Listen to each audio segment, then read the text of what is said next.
আশা করি সবাই ভালো আছো। তোমরা মুর্শিদাবাদ জেলার ভাগীরথী নদী তীরবর্তী হাজারদুয়ারি রাজপ্রাসাদের নাম শুনে থাকবে। এই প্রাসাদে 900টা দরজা রয়েছে, 100টা নকল দরজাও রয়েছে। এর জন্য এটাকে হাজারদুয়ারি রাজপ্রাসাদ বলা হয়। এই ভাগীরথী নদীর তীরেই সিরাজউদ্দৌলা প্রতিষ্ঠা করেছিলেন তার সাধের প্রাসাদ হিরাঝিল। সে প্রাসাদ ভাগীরথীর বুকে মাথা গুঁজেছে, তাই তার তেমন কোনো চিহ্নই অবশিষ্ট নেই। তোমরা দেখতে পাচ্ছ, এটা সেই সিরাজউদ্দৌলার রাজপ্রাসাদের ধ্বংস অবশেষ। আজকে আমরা সিরাজউদ্দৌলা ও লুৎফুন্নেসার স্মৃতি বিজড়িত সেই প্রাসাদের গল্প শুনব। তাহলে আমাদের আলোচ্য বিষয় সিরাজউদ্দৌলা নাটকের তৃতীয় অঙ্ক, প্রথম দৃশ্য, স্থান লুৎফুন্নেসার কক্ষ, সময় 10 থেকে 21 জুনের মধ্যে একদিন। তোমাদের নিশ্চয়ই মনে আছে, নাটক শুরু হয়েছিল 19 জুন, এর মাঝে 1 বছর অতিবাহিত হয়ে গেছে।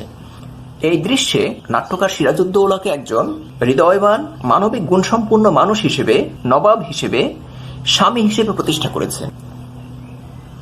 এই দৃশ্যে আমরা মূলত 5টা চরিত্রকে দেখব: সিরাজউদ্দৌলা, লুৎফুন্নেসা এবং ঘসিটি বেগম, আর সিরাজের মাতা আমেনা বেগম এবং পরিচারিকাকে দেখব। তোমাদের নিশ্চয়ই মনে আছে, প্রথম অঙ্কের তৃতীয় দৃশ্যে ঘসিটি বেগমের বাড়িতে যখন ষড়যন্ত্রমূলক সভা হচ্ছিল, তখন সিরাজউদ্দৌলা ঘসিটি বেগমকে মতিঝিল প্রাসাদ থেকে তুলে নিয়ে আসেন। এরপর থেকে আমরা দেখব সিরাজউদ্দৌলার বাড়িতেই তিনি আছেন। আমরা নাটকে চলে যাচ্ছি।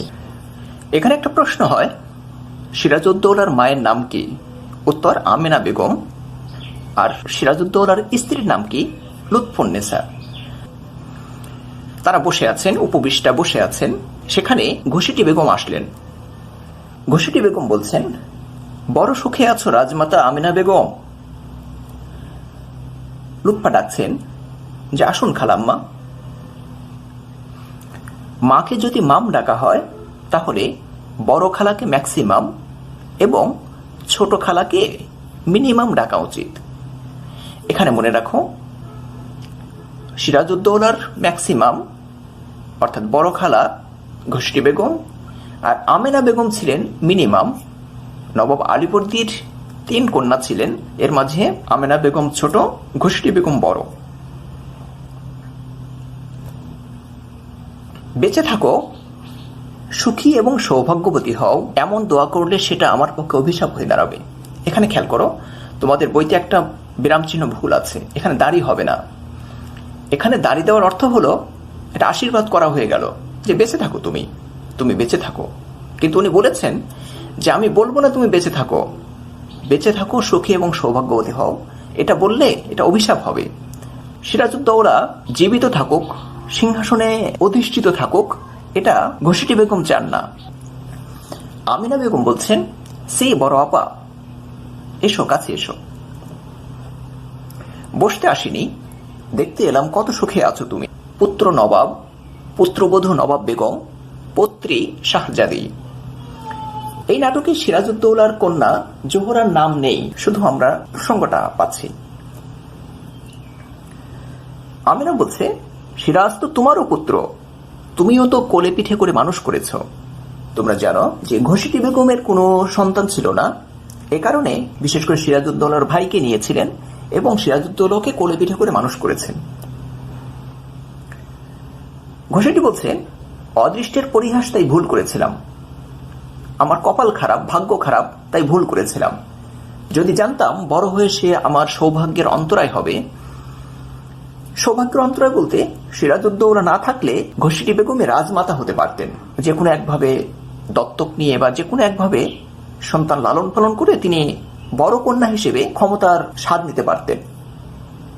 অদৃষ্টের পরিহাস, তাই ভুল করেছিলাম। আমার ভাগ্য খারাপ, তাই ভুল করেছিলাম। যদি জানতাম বড় হয়ে সে আমার সৌভাগ্যের অন্তরায় হবে।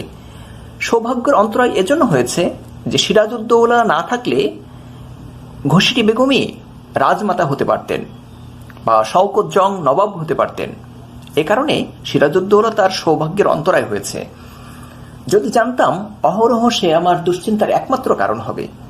তার কারণেই প্রাসাদ ষড়যন্ত্র ঘনীভূত হয়েছে এবং তার সমস্ত সুখ ছিনিয়ে নিয়েছে সিরাজউদ্দৌলা, উনি দাবি করছেন। জীবনের সমস্ত সুখ শান্তি সে গ্রাস করবে রাহুর মতো। তাহলে দুধের শিশু সিরাজকে প্রাসাদ চত্বরে আছড়ে মেরে ফেলতে কিছুমাত্র দ্বিধা করতাম না। একেবারে স্টার জলসার ভিলেনের মতো সংলাপ। এখানে দেখো, সিরাজউদ্দৌলা তার সমস্ত সুখ শান্তি গ্রাস করেছে রাহুর মতো। রাহু একটা অসুরের নাম, যে গ্রহণকালে সূর্য বা চন্দ্রকে গ্রাস করে এমন।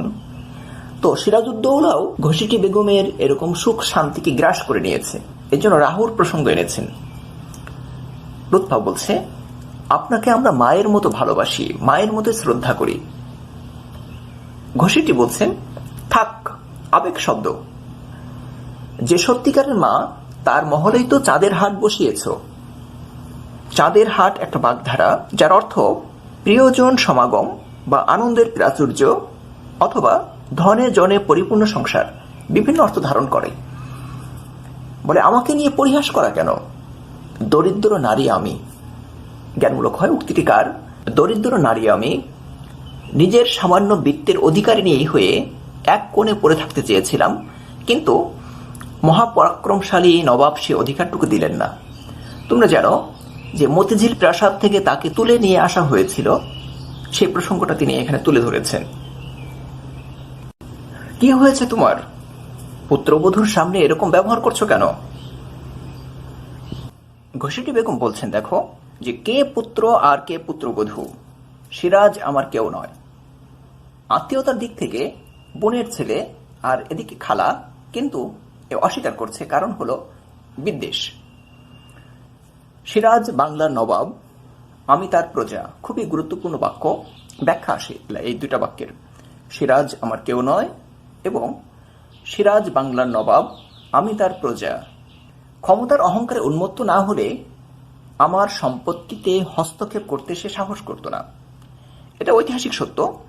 ঘসিটি বেগম যখন প্রাসাদ ষড়যন্ত্রে লিপ্ত হয়েছিলেন, তখন সিরাজউদ্দৌলা মতিঝিল প্রাসাদকে দখল করে নেন, নিজের অধিকারে নিয়ে নেন, আর মতিঝিল প্রাসাদের সমস্ত সম্পত্তিকে বাজেয়াপ্ত করে দেন। এটা ঐতিহাসিক সত্য। আর মতিঝিল থেকে আমাকে তাড়িয়ে দিতে পারত না। তোমরা জানো, মতিঝিল কোনো স্থানের নাম নয়, এটা একটা প্রাসাদের নাম। ঝিল ইংরেজিতে বলে লেক, বাংলায় বলে হ্রদ। মতির ঝিল, মতি ঝিল লেক। এখানে একটা ছিল, একটা লেক ছিল এই প্রাসাদের পাশে। তবে এই প্রাসাদ এখন আর অবশিষ্ট নেই, এখানে পার্ক করা হয়েছে। লুৎফা বলছেন, শুনেছি আপনার কাছ থেকে কিছু টাকা ধার নিয়েছেন। কলকাতা অভিযানের সময় টাকার প্রয়োজন হয়েছিল, তাই গোলমাল মিটে গেলে সে টাকা তো ফেরত দেওয়া হবে। ঘোষাটি বলছেন, নবাব টাকা ফেরত দেবেন?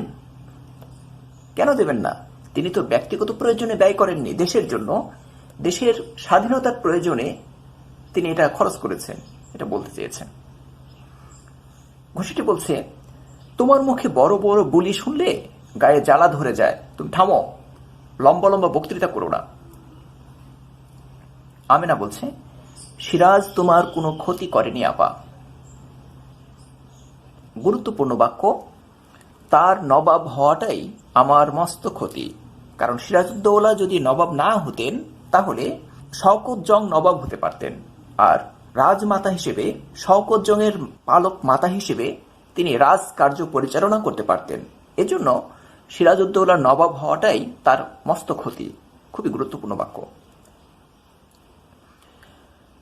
আমিনা বেগম বলছেন, নবাবী সে কারো কাছ থেকে কেড়ে নেয়নি, ভূতপূর্ব নবাবী তাকে সিংহাসন দিয়ে গেছেন। এখানে ভূতপূর্ব বলতে পূর্বে ভূত, অব্যয়ভাব সমাস। আলীবর্দী খানই তাকে সিংহাসন দিয়ে গেছেন। ইতিহাস সাক্ষ্য দেয় 1746 খ্রিস্টাব্দে নবাব আলীবর্দী খাঁ পাটনার দরবারে ঘোষণা দেন, আমার পরে সিরাজউদ্দৌলাই বাংলা বিহার উড়িষ্যার মসনদে আরোহণ করবে। আবার 1752 খ্রিস্টাব্দেও তিনি এই ঘোষণা দিয়েছেন। 1756 খ্রিস্টাব্দে যখন আলীবর্দী খাঁর মৃত্যু হয়, সেই ঘোষণা অনুসারেই তিনি সিংহাসনে আরোহণ করেছেন। তাই ঘসিটি বেগমের এই উক্তি যথার্থ নয়। তিনি বলেছেন যে বৃদ্ধ নবাবকে ছলনায় ভুলিয়ে তোমরা সিংহাসন দখল করেছ। নিশ্চয়ই শওকত জং ছিল অক্ষম, অকর্মণ্য। অন্যদিকে সিরাজউদ্দৌলা আলীবর্দী খাঁর প্রিয় পাত্র ছিলেন, আমেনা বেগমও প্রিয় পাত্র ছিলেন, এজন্য ভালো ব্যবহার করে মন জয় করে নিয়েছে, এটা হতে পারে। এটা অবশ্য সত্য। আমরা ভাবছো যে বিস্মিত হওয়ার ভঙ্গি করলেই আমি বিশ্বাস করব? তোমাকে আমি চিনি, তুমি কম সাপিনী নও। এখানে মনে রাখবে, আমেনা বেগমকে সাপিনী বলা হয়েছে আর অমিজাদকে বলা হয়েছে কালকে উঠে। দুইটা জ্ঞানমূলক প্রশ্ন মনে রাখবে। বলে, তুমি অনর্থক বিষ উদ্গার করছো কেন আপা? তোমার এই ব্যবহারের অর্থ আমি বুঝতে পারছি না। বলে, বুঝবে, সেদিন আসছে। সেদিন বলতে এখানে দ্বিতীয় অঙ্কের তৃতীয় দৃশ্যে একটা ষড়যন্ত্র হয়েছে। সেই ষড়যন্ত্র অনুসারে খুব শীঘ্রই যুদ্ধ হবে এবং সেখানে সিরাজের পতন ঘটবে, এরকম একটা বোঝাপড়া, একটা চুক্তি হয়েছে যে মির্জাফর, জগৎ শেঠ এরা সবাই সিরাজের বিপক্ষে কাজ করবে, এরকম একটা চুক্তি হয়েছে। এজন্য বলছে সেদিন আসছে, আর বেশি দিন এমন সুখে নবাবী করতে হবে না। বলে, সিরাজউদ্দৌলা একটা দিনের জন্য সুখে নবাবী করেনি খালাম্মা। ঘোষেটি বলছে, এসেছো শয়তান, একেবারে স্টার জলসার ওই ভিলেনের মতো ধাওয়া করেছ আমার পিছু। বলে, আপনার সঙ্গে একটু প্রয়োজন আছে। বলে, কিন্তু তোমার সঙ্গে আমার কোনো প্রয়োজন নেই। আমার প্রয়োজন আপনার সম্মতির অপেক্ষা রাখছে না খালাম্মা। তাই বুঝি সেনাপতি পাঠিয়ে আমাকে সংবাদ দিয়েছ যে তোমার আরো কিছু টাকার দরকার। বলে, খবর আপনার অজানা থাকার কথা নয়। অর্থাৎ মানে আমি জানি বাংলার ভাগ্য নিয়ে গুরুত্বপূর্ণ রাজনৈতিক আলোচনার সমস্ত খবরই আপনি রাখেন। আরো স্পষ্ট করে শুনতে চান? আমি জানি যে সিরাজের বিরুদ্ধে আপনার আক্রোশের কারণ আপনার সম্পত্তিতে সে হস্তক্ষেপ করেছে বলে নয়, রাজনৈতিক প্রাধান্য লাভের আশায় আপনি উন্মাদ।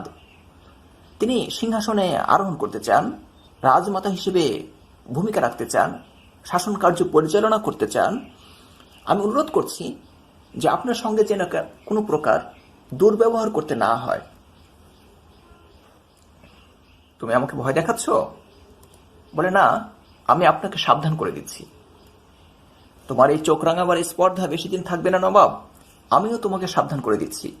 আবারও সেই সুর যে একটা ষড়যন্ত্র হয়েছে, এই জন্য এত বড় বড় কথা বলছে ঘুষটি বেগম।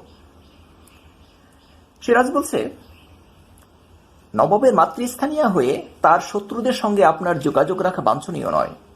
অন্তত আমি আপনাকে সে দুর্নামের হাত থেকে রক্ষা করতে চাই। তোমাদের নিশ্চয়ই মনে আছে, বিভীষণ নিজ দেশ, জাতি এবং আত্মীয়র বিপক্ষে যাওয়ার কারণে বিভীষণ দুর্নামের ভাগিদার হয়েছিলেন, কলঙ্কিত হয়েছিলেন। ঠিক একই রকম ঘোষিটি বেগম যদি সিরাজউদ্দৌলার বিপক্ষে কাজ করে, দেশের বিপক্ষে কাজ করে, তাহলে তিনিও দুর্নামের ভাগিদার হবেন। সেই প্রসঙ্গটা এখানে তিনি তুলে ধরেছেন। সিরাজ বলছে, দেখো, দেশের অভ্যন্তরীণ গোলযোগের সময়ে কোনো ক্ষমতা অভিলাষী স্বার্থপরায়ণ নারীর পক্ষে রাজনীতির সঙ্গে যোগাযোগ রাখা দেশের পক্ষে অকল্যাণকর। আমার প্রাসাদে আপনার স্বাধীনতায় হস্তক্ষেপ করা হবে না, তবে লক্ষ্য রাখা হবে যাতে দেশের বর্তমান অশান্তি দূর হওয়ার আগে বাইরের কারো সঙ্গে আপনি যোগাযোগ রাখতে না পারেন। এখানে বাইরের কারো বলতে মির্জাফর, জগৎ শেঠ, রাজবল্লভ হতে পারে বা ইংরেজদের সাথে হতে পারে, যারা মূলত ষড়যন্ত্র করে বেড়াচ্ছে সিরাজের বিরুদ্ধে। ঘোষিটি বেগম বলছেন, ওর অর্থ আমি বুঝি মহামান্য নবাব রেগে গেছেন। শুনবে তো রাজমাতা, আমাকে বন্দিনী করে রাখা হলো। এইবার বলো তো, ভালো লাইন, যে আমি তার মা, সে আমার পুত্র, তাই না? হা হা হা, একবার ভিলেনের হাসি। এটা মনে রাখবে যে কোন প্রসঙ্গে এই উক্তিটি করেছেন। অসহায় ক্রোধে বেরিয়ে গেলেন। আমিনা বেগম বলছেন যে এসব লক্ষণ ভালো নয়। এই যে প্রাসাদ ষড়যন্ত্র, একজন অন্যজনের পেছনে লেগে থাকা, অপরের ক্ষতি করার চেষ্টা করা, এতে অমঙ্গল বয়ে আনবে, তিনি এই আশঙ্কা করছেন আমিনা বেগম। লুৎফা বলছে, খালা আম্মা বড় বেশি অপমান বোধ করেছেন, তার সঙ্গে অমন ব্যবহার করাটা উচিত হয়নি। সিরাজ বলছে, আমার ব্যবহারে সবাই অপমান বোধ করে লুৎফা, শুধু অপমান নাই আমার। ভালো লাইন, মনে রেখো। এই উক্তিটা করেছেন অভিমান করে, যে সবাই কষ্ট পায়, সবাই অপমান বোধ করে, শুধু আমারই অপমান নেই। অভিমান সূচক উক্তি। লুৎফা বলছে, ও কথা কেন বলছেন? একদিন সোনা লোহাকে বলল, আমাদের দুজনকে হাতুড়ি দিয়ে মারা হয়, কিন্তু তুমি এত চেঁচাও কেন? লোহা তখন বলল, নিজেকে যখন নিজের কেউ মারে তখন ব্যথা অনেক বেশি লাগে, আপনজন কষ্ট দিলে সেটা বেশি কষ্ট দেয়। গুরুত্বপূর্ণ বাক্য। তুমি অন্ধ হলে আর কার কাছে আমি আশ্রয় পাবো বলো তো লুৎফা? স্ত্রীকে বলা হয় সহধর্মিণী, যে স্বামীর ধ্যান জ্ঞান এবং সাধনার সঙ্গে হবে। তো বলে, তুমিও যদি অন্ধ হও, তুমিও যদি না দেখো, আমার কষ্টটাকে অনুধাবন না করো, আমার দুঃখের দিনে তুমি পাশে না থাকো, আমাকে না বোঝো, তো কে বুঝবে আমাকে? দেখতে পাচ্ছ না, শুধু অপমান নয়, আমাকে ধ্বংস করার আয়োজনে সবাই কি রকম মেতে উঠেছে। বলে, কিন্তু খালা আম্মা কি এরকম কিছু করেছে? সিরাজ বলছেন, আমাকে ক্ষমতাচ্যুত করতে পারলে খালা আম্মা খুশি হবেন সবচেয়ে বেশি। মনে রেখো, সিরাজউদ্দৌলার ধারণা যে খালা আম্মা সবচেয়ে বেশি খুশি হবে সিরাজউদ্দৌলাকে ক্ষমতাচ্যুত করতে পারলে। বলে, এটা অতটা বিশ্বাস করা কঠিন, তবে ওর মন আপনার উপর বিষিয়ে উঠেছে তা ঠিক, কিন্তু বিধবা মেয়ে মানুষ, ওর সম্পত্তিতে বারবার এমন হস্তক্ষেপ করতে থাকলে ভরসা নষ্ট হবারই কথা। এখানে খেয়াল করো, এই যে তার সম্পত্তি বাজেয়াপ্ত করেছে, আরো টাকা নিচ্ছে বারবার, এই প্রসঙ্গগুলো। বলে, তুমি আমাকে বিচার করতে বসলে, করো, আপত্তি করব না। দাদু মরার পর থেকে এই মাসের ভিতরে আমি এত বদলে গেছি যে আমার নিকটতম তুমিও বুঝতে পারবে না। এখানে একটা শব্দ দেখো, দাদু শব্দ ব্যবহার করেছেন। সিরাজউদ্দৌলার নানা এবং দাদা দুইজন ছিলেন আপন ভাই, এই জন্য দাদু নানু একই কথা। দাদু যিনি, নানু তিনি, দাদার ভাই নানা, নানার ভাই দাদা। দাদু মরার পর থেকে 1756 খ্রিস্টাব্দের 10ই এপ্রিল তিনি মারা গেছেন। এরপর থেকে এই মাসের ভিতরে এত বদলে গেছে যে আমার নিকটতম তুমিও বুঝতে পারবে না। ইতিহাস সাক্ষ্য দেয়, সিরাজউদ্দৌলার নানা যখন মারা যাচ্ছেন আলীবর্দী খাঁ, তখন সিরাজউদ্দৌলাকে ডেকে কিছু নসিহত করেছেন, উপদেশ দিয়েছিলেন, তাকে প্রজা বৎসল হওয়ার জন্য এবং প্রজাদের ভালো মন্দ দেখার জন্য তিনি উপদেশ দিয়েছিলেন। মনে পড়ে লুৎফা, দাদুর মৃত্যু সজ্জায় আমি কসম খেয়েছিলাম শরাব স্পর্শ করব না, আমি তা করিনি। ইতিহাসে সিরাজউদ্দৌলাকে নারী লোলুপ, প্রজাদের খোঁজ খবর রাখে না, মদ নেশা নারী নিয়ে পড়ে থাকে, এরকম একজন শাসক হিসেবে দেখানো হয়েছে। তো সিকান্দার আবু জাফর ইতিহাসের এই বিভ্রান্তির আড়ালে যে আসল সত্য রয়েছে, যে ইতিবাচক ইতিহাস রয়েছে, সেই ইতিহাসটাকে তুলে ধরার চেষ্টা করেছেন। এই বিষয়টা লোক স্ক্র্যাপটন নামক এক পণ্ডিত এটা গবেষণা করে এটা প্রমাণ করেছেন যে এটা এই কথা সত্যতা আছে, যে তিনি আলীবর্দী খাঁর মৃত্যুর পর থেকে আর উশৃঙ্খল জীবন যাপন করেননি। তবে এটা সত্য, বৃদ্ধ নবাবের অন্ধ স্নেহ এবং স্তাবকদের অতি প্রশংসার কারণে প্রথম জীবনে সিরাজ একটু শৃঙ্খল জীবন যাপন করেছিলেন, তবে পরবর্তীকালে সংশোধিত হয়েছেন বলে প্রমাণ পাওয়া যায়।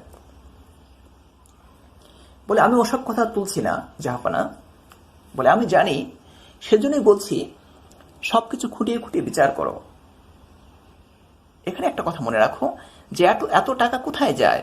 প্রশ্ন হতে পারে, হয়তো মদ নেশা নারী এগুলো নিয়ে পড়ে থাকে, প্রচুর টাকা অপচয় করে, রাজ্যের কোনো খোঁজ খবর রাখে না, এজন্য টাকার দরকার হচ্ছে। তো এই বিষয়টার বিপরীতে কথাটা বলছেন, বলে সবকিছু তুমি বিচার করো। বলে, খালা আম্মা প্রায় কাঁদতে কাঁদতে বেরিয়ে গেলেন, তাই আমি ভাবলাম। বলে, তোমার মনে হলো টাকা পয়সা নিয়েছে জন্য উনি বিরক্ত হয়েছেন? তুমি জানো না কতখানি উৎসাহ নিয়ে উনি অজস্র অর্থ ব্যয় করেছেন শওকত জংয়ের কামিয়াবির জন্য। এখানে একটা শব্দ দেখো, করেছেন, করছেন না, করেছেন। করেছেন শব্দ ব্যবহার করেছেন, কারণ হলো শওকত জং এর মধ্যেই মারা গেছেন। শুধু শওকত জং কেন, আমার শত্রুদের শক্তি বৃদ্ধির জন্য ওর দান কম নয়। শওকত জংয়ের মৃত্যুর পরেও অন্যদের সফলতার জন্য, সিরাজের পতনের জন্য তিনি টাকা দান করে যাচ্ছেন। বলে, আমি মাপ চাইছি জাহাপানা, আমার অন্যায় হয়েছে।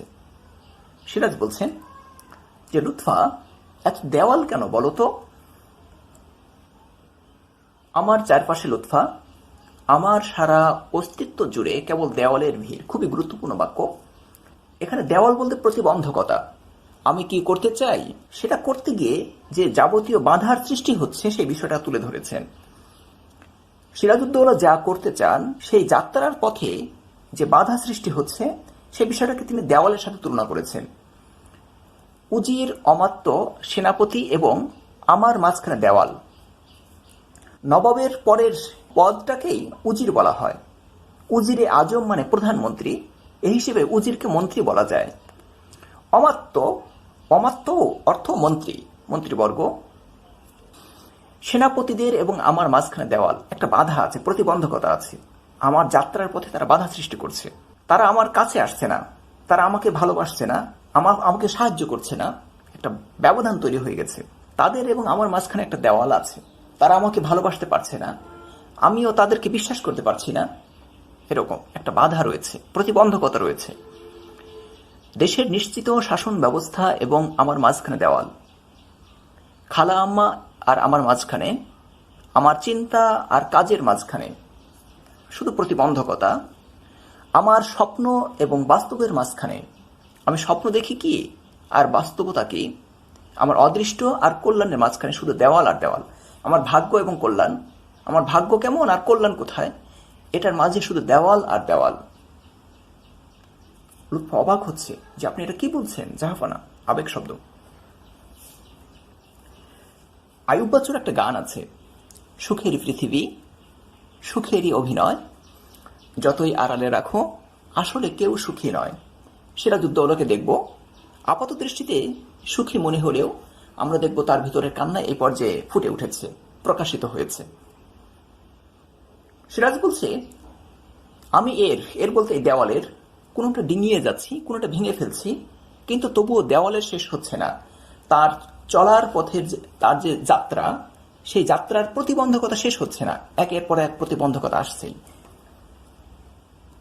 বলে আপনি ক্লান্ত হয়েছেন। মসনদে বসার পর থেকে, মসনদে বসা বলতে আলীবর্দী খাঁর মৃত্যু হয়েছে 10ই এপ্রিল 1756 খ্রিস্টাব্দে। এরপর থেকেই তিনি সেই ঘোষণা অনুসারে তিনি মসনদে বসেছেন। এরপর থেকে 10 আঙুলের উপর ভর দিয়ে দাঁড়িয়ে আছি। 10 আঙুলের উপর ভর দিয়ে দাঁড়ানো বলতে অশান্তিতে থাকা, আমি স্থিরভাবে বসতে পারিনি, আমি কষ্টে আছি, এরকম অর্থ ধারণ করে। বলে সমস্ত প্রাণ শক্তি নিস্তেজ হয়ে যাচ্ছে। কবে যে দুদণ্ড বিশ্রাম পাবো তার ঠিক নেই, আবার তো যুদ্ধ হচ্ছে। বলে সে কি? বলে হ্যাঁ, আমার বিরুদ্ধে কোম্পানির ইংরেজদের আয়োজন সম্পূর্ণ। আমি এগিয়ে গিয়ে বাধা না দিলে তারা সরাসরি রাজধানী আক্রমণ করবে। তোমাদের নিশ্চয়ই মনে আছে সিরাজউদ্দৌলার রাজধানী ছিল মুর্শিদাবাদ, আর ইংরেজরা কলকাতায় আছেন, এখানে আছেন, এই এলাকায় আছেন। সিরাজউদ্দৌলা যদি এদিকে এগিয়ে না আসেন তাহলে ওরা এখান থেকে গিয়ে মুর্শিদাবাদ বা রাজধানী আক্রমণ করবে, সেই প্রসঙ্গটা তুলে ধরেছেন। ইংরেজদের সঙ্গে তো আপনার মিটমাট হয়ে গেল। বলে হ্যাঁ, আলীনগরের সন্ধি মনে রেখো। আলীনগর বলতে কলকাতার নাম আলীনগর অনুসারে এই সন্ধির নামকরণ করা হয়। তো সে সন্ধির মর্যাদায় 1 মাস না যেতেই তারা ধুলায় লুটিয়ে দিয়েছে। 1 মাস পরের মাসেই তারা সেগুলোর মানে নেই। কজন বিদেশি বেনিয়ার এত স্পর্ধা কি করে সম্ভব? সিরাজ বলছেন, ঘরের লোক অবিশ্বাসী হলে বাইরের লোকের পক্ষে সবই সম্ভব। লুৎফা, খুব গুরুত্বপূর্ণ বাক্য। এই লুৎফা শব্দ কেটে দেওয়া হয় আর এটা ব্যাখ্যামূলক প্রশ্ন দেওয়া হয়। ঘরের লোক বলতে এখানে ঘসিটি বেগম প্রধানত, তবে মির্জাফর সহ কেউ কেউ আছে যারা আত্মীয় কিন্তু ষড়যন্ত্রে লিপ্ত হয়েছে। আর বাইরের লোক বলতে এখানে ইংরেজরা বা কোম্পানির প্রতিনিধি যারা বা অন্য যারা ষড়যন্ত্রে লিপ্ত হয়েছে তারা। শুধু একটা জিনিস বুঝে উঠতে পারেনি, ধর্মের নামে ওয়াদা করে মানুষ তা খেলাপ করে কি করে? নিজের স্বার্থ কি এতই বড়? তোমাদের নিশ্চয়ই মনে আছে, 2য় অঙ্কের প্রথম দৃশ্যে নবাবের দরবারে মির্জাফর, জগৎ শেঠ, রাজবল্লভ এরা ধর্মগ্রন্থ ছুঁয়ে এবং তামা, তুলসী, গঙ্গা জল ছুঁয়ে শপথ করেছিল যে তারা নবাবের আজ্ঞাধীন হয়ে থাকবে। কিন্তু আমরা এ পর্যায়ে দেখতে পাচ্ছি যে তারা ষড়যন্ত্রে লিপ্ত হয়েছে এবং সিরাজ জেনে ফেলেছে। বলে আপনি কিছু করতে পারেননি, কোনো প্রতিকার করতে পারেননি? বলে পারিনি, চেয়েছি, চেষ্টাও করেছি, কিন্তু শেষ পর্যন্ত ভরসা পাইনি। রাজবল্লভ জগৎ শেঠকে কয়েদ করলে জেলখানায় বন্দি করলে, মির্জাফরকে ফাঁসি দিলে হয়তো প্রতিকার হতো, কিন্তু সেনাবাহিনী তা বরদাস্ত করত কিনা কে জানে। এখানে খেয়াল করবে, বিবেচনাগত ভুল বা ইরোর অব জাজমেন্ট সিরাজউদ্দৌলা সিদ্ধান্ত নিতে পারছেন না। কোনটা করা উচিত, কোনটা করলে প্রকৃত মঙ্গল আসবে, পথের কাঁটা দূর হয়ে যাবে, এই যে মানবিক গুণাবলীর কারণে তিনি শাস্তি দিতে পারছেন না, এটাই তার পতনের কারণ হয়ে দাঁড়াবে। তিনি এটা দেখানোর চেষ্টা করেছেন। এই যে বিবেচনাগত ভুল, এটা তার পতনের অন্যতম কারণ বলে ধরে নেওয়া হয়। বলে থাক ওসব কথা, আজ আপনি বিশ্রাম করুন। সিরাজ বলছে, আর কাল সকালেই দেশের পথে ঘাটে লোকের মুখে মুখে ছড়িয়ে পড়বে যুদ্ধের আয়োজন ফেলে হারেমের কয়েকশো বেগমের সঙ্গে নবাবের উদ্দাম রাসলীলার কাহিনী। এখানে দেখো, রাসলীলা, রাস পূর্ণিমায় গোপিনীদের সঙ্গে শ্রীকৃষ্ণের নৃত্য লীলাকে রাসলীলা বলা হয়। যুদ্ধের আয়োজন ফেলে রেখে উনি মজা করছেন, মদ নেশা নারী নিয়ে পড়ে আছেন, এইটা প্রচারিত হয়ে যাবে। ফান, গরিবের আবার ভ্যালেন্টাইন ডে। লুৎফা বলছে, মহলে বেগমের তো সত্যিই কোনো অভাব নেই। সিরাজ বলছে, ঠাট্টা করছো লুৎফা? তুমি তো জানোই মরহুম শওকত জংয়ের বিশাল হারেম বাধ্য হয়ে আমাকে প্রতিপালন করতে হচ্ছে। তোমাদের নিশ্চয়ই মনে আছে, প্রথম অঙ্কের তৃতীয় দৃশ্যে ঘুষেটি বেগমের বাসায় মতিঝিল প্রাসাদে যখন ষড়যন্ত্র হচ্ছিল, তখন সিরাজউদ্দৌলা বলেছিলেন যে মোহনলালের অধীনে শওকত জংকে দমন করার জন্য সেনাবাহিনী পাঠানো হয়েছে। তো সেই যুদ্ধে 16 অক্টোবর তারিখে তিনি নিহত হন। আর হারেম অর্থ অন্তপুর বা অন্দরমহল।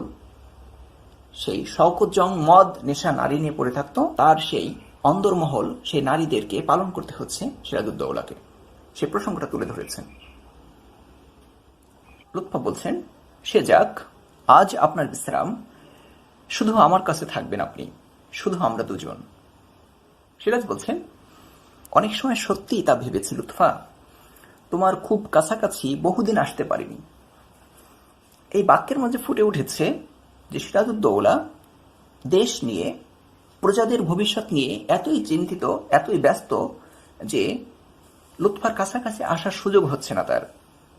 বলে, আমাদের মাঝখানে একটা রাজত্বের দেওয়াল, একটা ব্যস্ততার কারণে আমি তোমার কাছে আসতে পারিনি। মাঝে মাঝে ভেবেছি যদি এই বাধা দূর হয়ে যেত। এমন সময় একজন পরিচারিকা একটা সংবাদ নিয়ে এসেছেন। লুৎফা বলছে যে জাহাপানা এখন বিশ্রাম করছেন, যাও, মানে এখন দেখা করা যাবে না। পরিচারিকা জানাচ্ছে সেনাপতি মোহনলালের কাছ থেকে খবর এসেছে। তাকে বাধা দিচ্ছেন। লুৎফা বলছে, না, এখন হবে না। সিরাজউদ্দৌলা বলছেন, মোহনলালের জরুরি খবরটা শুনতেই দাও লুৎফা। লুৎফা সিরাজের গতিরোধ করলেন আবেগ জড়িত কণ্ঠে যে না। সিরাজ থামল ক্ষণকালের জন্য। লুৎফার দিকে মেলে রাখা নীরব দৃষ্টি ধীরে ধীরে স্নেহসিক্ত হয়ে উঠল, কিন্তু পর মুহূর্তেই লুৎফার প্রসারিত বাহু ধীরে ধীরে সরিয়ে দিয়ে বের হয়ে গেল। এখানে খেয়াল করো, সিরাজউদ্দৌলা বের হয়ে গেছেন। দেশ জাতির ভবিষ্যৎকে ভুলে গিয়ে লুৎফার সাথে সময় কাটানোর জন্য রাজি হননি। এখানেও তার একটা ইঙ্গিত রয়েছে যে তিনি নিজের সুখের কারণে নিজের দেশকে ভুলে যাননি। লুৎফা চেয়ে রইল সিরাজের চলে যাওয়া পথের দিকে। 2 ফোঁটা অশ্রু গড়িয়ে পড়ল ওর দুগাল বেয়ে। ওর বলতে এখানে লুৎফুন্নেসা। এখানে দৃশ্যান্তর, এখানেই তৃতীয় অঙ্কের প্রথম দৃশ্যের সমাপ্তি ঘটেছে। তাহলে নাট্যকার এই দৃশ্যে সিরাজউদ্দৌলাকে একজন হৃদয়বান, মানবিক গুণসম্পন্ন মানুষ হিসেবে, নবাব হিসেবে, স্বামী হিসেবে প্রতিষ্ঠা করেছেন, এবং তিনি দেখানোর চেষ্টা করেছেন যে তিনি ষড়যন্ত্রের শিকার হয়েছেন। ষড়যন্ত্র টের পেয়েও ঔদার্য ও মানবিকতার কারণে ষড়যন্ত্রকারীদের বিরুদ্ধে চরম, নির্মম ও কঠোর সিদ্ধান্ত নিতে পারেননি। এই বিবেচনাগত ভুলের কারণেই মূলত তার জীবনে পতন আসবে। আমরা এরপরে দেখব যে পলাশী যুদ্ধের আয়োজন শুরু হবে। 1757 সালে 23 জুনে পলাশীর যুদ্ধের পরাজয়ের মধ্য দিয়ে বাংলা, বিহার, উড়িষ্যার স্বাধীনতা সূর্য অস্ত যাবে। কারো কোনো প্রশ্ন থাকলে কমেন্ট বক্সে জানাও। তোমরা নাটকটা বাসায় ভালো করে পড়তে থাকো এবং কষ্ট করতে থাকো। একটা কথা মনে রেখো, ঘুমানোর আনন্দ এবং ভোর দেখার আনন্দ একসাথে পাওয়া যায় না। তুমি মজা করবে, সুখে সময় কাটিয়ে দেবে, ঘুমিয়ে ঘুমিয়ে সময় কাটিয়ে দেবে, আর এদিকে বড় বড় স্বপ্ন দেখবে, এটা কখনোই হবে না। এজন্য বাড়িতে কষ্ট করতে থাকো, সময়গুলো কাজে লাগানোর চেষ্টা করো। তোমাদের সুন্দর দিন আসুক, আবার সবকিছু সুন্দর হোক, এই কামনায় আজকে শেষ করছি। সবাই ভালো থেকো। আসসালামু আলাইকুম।